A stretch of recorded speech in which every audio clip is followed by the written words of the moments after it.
gostoso. Aleluia, Jesus. A presença do Senhor, querido, não deixa essa chama se apagar, não. Cutuca o irmão que está do teu lado aí e diz pra ele: se tu não abrir a tua boca para dar glória, não incomode a mim, porque eu quero adorar o Senhor. Glória a Deus. Todos acharam? Amém? Aleluia, Jesus. Aleluia. Vamos dizer todos juntos o tema desta noite? Amém, Jesus. Diz assim a palavra do Senhor: mas quando se converterem ao Senhor, então o véu se tirará. Eu não ouvi, eu quero ouvir novamente todos falando o tema nessa noite. Mas quando se converterem ao Senhor, então o véu se tirará. Nem podeis assentar em nome de Jesus. Glória a Deus.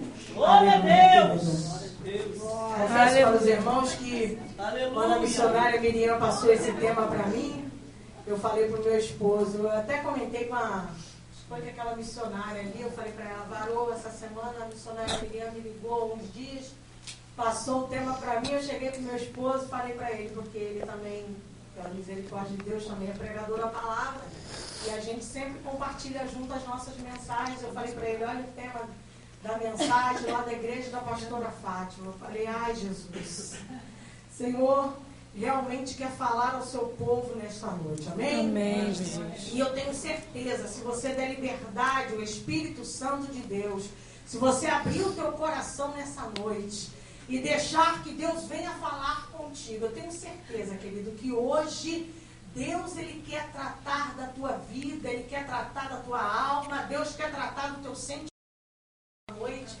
Deus, Ele quer tratar desta noite dos teus problemas. Aqui verdadeiramente é o lugar da bênção. Amém, aqui é o Jesus. lugar onde você encontra o refrigério do Senhor. Às vezes nós estamos no nosso lar, a luta é tremenda, a dificuldade é grande. Mas quando você chega na casa do Senhor, que você dobra o teu joelho, que você adora, que você glorifica, que você magnifica o nome do Senhor, tudo se torna diferente, você é renovado, a tua vida tem um refrigério, você sai daqui com aquela alegria diferente no teu coração. Então, querido, não fica com os teus lábios fechados, com a tua boca travada, não, mas abre os teus lábios nesta noite. Aleluia, Jesus. Glória a Deus. Quem está do teu lado, da direita ou da esquerda, não se incomode com isso não, querido. Porque você veio aqui, eu acredito que apenas o intuito é a tua vida, a tua entrada neste lugar. Amém, é adorar e magnificar e exaltar o nome do Senhor. Amém, Jesus. Glória a Deus. Queridos, o texto lido nesta noite trata-se da graça do Senhor e da glória da nova aliança. A Bíblia nos fala que no capítulo 3 do livro de 2 Coríntios, a Bíblia diz que Paulo estava sofrendo algumas acusações naquela época. A Bíblia diz que quando ele chegou na igreja de Corinto, que ele veio de Jerusalém, a Bíblia conta e a história diz que Paulo chegou sem uma carta de recomendação.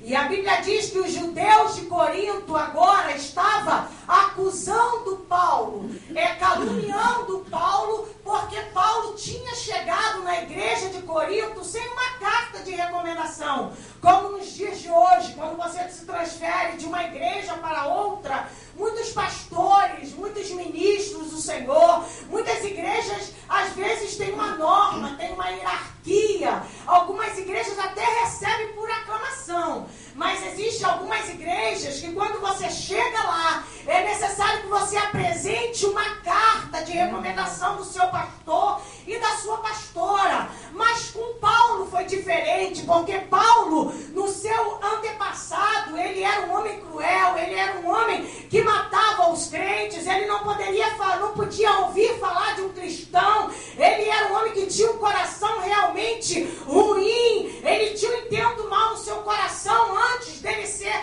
Paulo, que ele agora era Saulo, antes dele conhecer Jesus. E a Bíblia diz então que quando ele veio de Jerusalém para a igreja de Corinto, quando ele chegou na igreja de Corinto, ele não apresentou nenhuma carta. E os judeus agora da igreja, eles começaram a indagar Paulo, perguntando a ele por que ele tinha chegado até ali e não tinha vindo com uma carta de recomendação.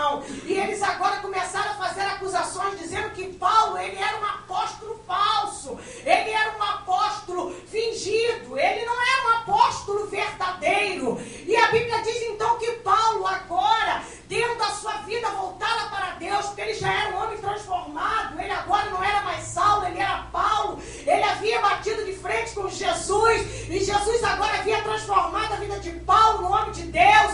E a Bíblia diz que quando Paulo agora olha para os judeus, ele diz assim, olha, a minha carta ela não é escrita com tinta nas pedras, porque certamente as pedras vai se desvair, o tempo vai apagar a tinta, mas a minha carta ela é escrita pelo Espírito Santo, a minha carta é escrita na carne, que é o coração. Paulo ele estava querendo dizer para os judeus daquela época da igreja de Corinto que não era uma carta que ia mostrar que ele era um apóstolo verdadeiro, não era uma carta que ia mostrar a sua vida de uma boa conduta, mas ele estava querendo dizer para os judeus daquela época que ele era um apóstolo verdadeiro, porque os frutos dele ia fazer quem tivesse ao seu redor conhecer as suas condutas como servo do Senhor, conhecer um homem que tinha dignidade, um homem de Deus, um homem que aonde ele chegava ele tinha um referencial.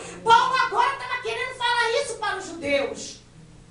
E a Bíblia então diz que na sua caminhada ali na igreja de Corinto, Paulo agora dá algumas instruções dentro daquela igreja. E ele fala então sobre quando, né, a letra ela mata e o Espírito vivifica. Agora Paulo estava falando também, né, sobre o Antigo Testamento. Paulo agora estava falando para o povo sobre a lei do Antigo Testamento. Estava falando porque alguns judeus ainda viviam aquela lei do Antigo Testamento. Nos dias de hoje ainda existem judeus que creem ainda no Antigo Testamento, porque eles não creem que o Messias, não creem no Messias enviado que é Jesus Cristo. Os judeus eles não creem, eles creem que o Messias ainda está por vir, eles não creem que Jesus é o nosso Messias. Então, queridos, a Bíblia relata que agora quando Paulo fala que a letra mata, Paulo não estava falando de uma pessoa que estuda, de uma pessoa que tem interesse em aprender mais da Bíblia. Paulo não estava falando de uma pessoa que está buscando conhecimento teológico, como a nossa irmã, a nossa missionária chegou aqui na frente e disse que está estudando hermenêutica. Paulo não está falando disso. Paulo está falando da lei do Antigo Testamento. E Paulo agora está dizendo que o tempo, agora é o tempo da graça. Paulo está falando que o véu do templo se rasgou. E agora o que habita em nós é o Espírito Santo de Deus. E agora no versículo 16 do capítulo 3 de 2 Coríntios, Paulo agora ele faz uma aplicação do véu de Moisés. E ele agora começa a falar sobre o véu de Moisés, que é representado esse versículo lá em Êxodo, capítulo 34, a partir do versículo 33. Agora Paulo começa a falar que na época de Moisés, quando Moisés subia ao Monte Sinai, que Moisés descia do Monte Sinai, ele tinha que colocar um véu no seu rosto para falar com Israel, porque se Israel visse a glória estampada no rosto de Moisés, a glória era transitória. A Bíblia diz que a glória ela não permanecia no rosto de Moisés, porque naquela época era o tempo da lei. Moisés, ele era um homem que quando a glória vinha sobre a vida dele, que a Bíblia diz que ele foi um dos homens de Deus que pode ver a glória do Senhor de costas, né? Porque nenhum homem, querido, ele consegue contemplar a glória de Deus. E Moisés foi o único homem que a glória do Senhor passou de costas por ele. E a Bíblia diz então que Moisés, quando chegava diante do povo, quando chegava diante de Israel, ele colocava o véu, mas quando ele entrava dentro do tabernáculo para falar com Deus, ele retirava o véu, porque o véu, ele é representado na Bíblia como uma separação, que é do lugar santo para o Santíssimo. A Bíblia diz que o véu é a separação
que hoje, que ele dê motivo de você glorificar. Aleluia. É por isso que na palavra de Deus, Paulo agora diz: se converterem, depois que vos converteres, o véu se tirará de vós. Quando Paulo estava falando, vos converteres, Paulo estava dizendo que nós, né, e a igreja de Corinto daquela época, teríamos que tirar esse véu que nos atrapalha, porque hoje, querido, você tem liberdade de adorar o Senhor, você tem liberdade de entrar na casa do Senhor para adorar a Deus. Deus, ele te dá essa liberdade, embora países aí fora, pessoas, missionários, pessoas querem a mesma liberdade que você tem de entrar dentro do templo do Senhor, de adorar, de glorificar, e não tem oportunidade que você tem de estar aqui louvando o nome do Senhor. Amém. Deus te dá essa oportunidade. Glória a Deus. É tempo de você abrir a tua boca. Glória a Deus. Aleluia. Porque o véu do templo se rasgou. Agora você tem liberdade.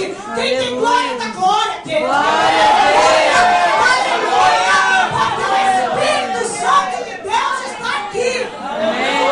Glória a Deus.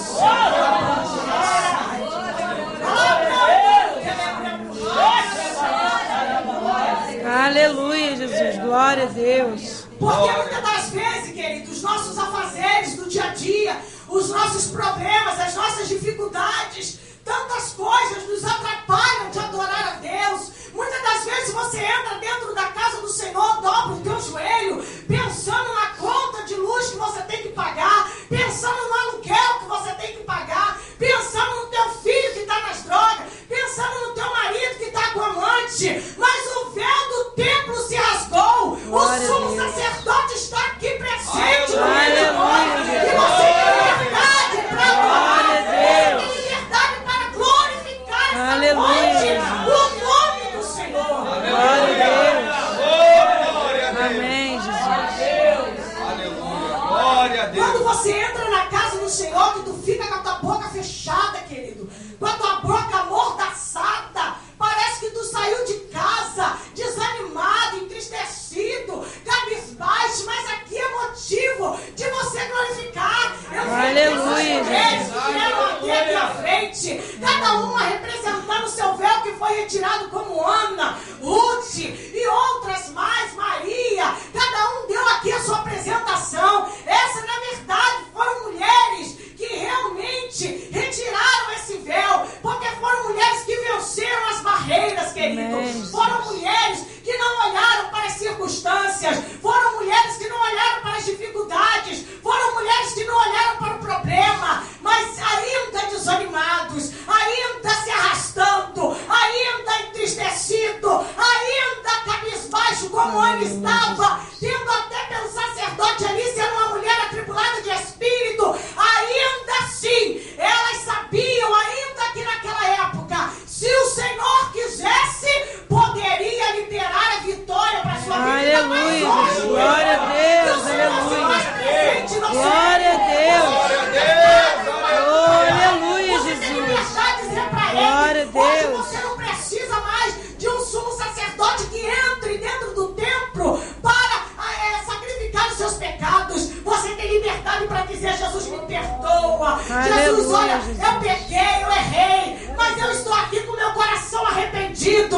Oh, querido, se você entrou aqui nessa noite, talvez o diabo tenha te acusado. Ele tem falado para você: olha, você fez isso e agora Deus não vai te ouvir. Mentira do diabo. Porque Aleluia, se você abrir a tua boca e pedir perdão a Deus, Ele é o teu advogado de Glória a Deus. Aleluia. Não deixa Satanás confundir a tua mente, não, querido. Não deixa ele roubar aquilo que é teu. Deus, ele é fiel para perdoar os teus pecados. Satanás, ele é acusador. Ele quer colocar na mente do povo que o véu ainda continua diante de você. Que nada, que isso é conversa do diabo. O véu do templo se rasgou. Tu tem Aleluia, Jesus. Glória a Deus. Aleluia, Jesus. Então não deixe Glória a Satanás Deus. infiltrar isso na tua mente, não, querido. Amém, Jesus. Não deixe que ele venha roubar aquilo que é teu, aquilo de mais precioso que Jesus te deu, que é uma liberdade de falar com ele. Olha, tete a tete com Jeová. Tu dobra até o joelho e ele está ali do teu lado, sentado, falando: filho, o que queres que eu te faça? Filho, eu estou aqui, olha, para perdoar os teus pecados. Filho, chora aqui, está aqui o meu ombro. Filho, eu estou aqui do teu lado. Então tu tem liberdade, glória querido. a Deus, Abre a tua aleluia. boca, glorifica. Glória a Deus. Aleluia, aleluia, Jesus. Glória a Deus. Amém. Oh, aleluia, Jesus. Bendito seja o teu nome, Deus. Glória a Deus. Porque quando eu entrei nesse lugar, querido, o Senhor, ele falou no meu coração que existiam muitas pessoas aqui dentro que estavam com as suas mentes turbadas, veio para cá, mas veio arrastada, não queria nem vir, não queria nem estar aqui,